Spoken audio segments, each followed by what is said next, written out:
Hello, मी माधुरी. तर स्वागत आहे तुमचं माझ्या फर्स्ट ब्लॉगमध्ये. हा माझा पहिलाच ब्लॉग आहे. तर तुम्ही समजू शकता की कॅमेऱ्यासमोर उभं राहून बोलणं किती अवघड काम आहे ते. थोडंसं मला अनकम्फर्टेबल वाटतंय. असो, तर तुम्हाला माझे व्हिडिओ कसे वाटतात तुम्ही मला कमेंट करून सांगा. आणि अजून मी काय इम्प्रूव्ह करायला हवं तेही तुम्ही मला कमेंट करून सांगा.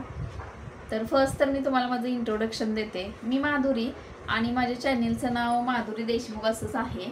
तर मी माझ्या चॅनेलवर ना तुम्हाला माझं daily routine, skin care, recipes आणि माझ्या मुलासोबतच्या गमती जमती, ट्रॅव्हलिंग हे सर्व मी तुमच्यासोबत शेअर करणार आहे. तर तुम्हाला माझे व्हिडिओ बघायला कसे वाटतात ते तुम्ही मला कमेंट करून सांगा. आणि बरेच दिवस झाले ना माझ्या मनामध्ये विचार होता की आपलं एक यूट्यूब चॅनेल असावं, एक यूट्यूब फॅमिली असावी. पण आज तो फायनली दिवस आलाच आणि मी यूट्यूब चॅनल ओपन केलं. बरेच दिवस झालं मी फक्त शॉर्ट टाकत होती. मग म्हटलं आज ब्लॉग बनवूयात. तर मग मी आज फर्स्ट ब्लॉग बनवत आहे. तर तुम्हाला माझे व्हिडिओ कसे वाटतात मला कमेंट करून सांगा. आणि माझे व्हिडिओ जर आवडत असतील तर लाईक, शेअर आणि सबस्क्राईब करायला विसरू नका. बाय.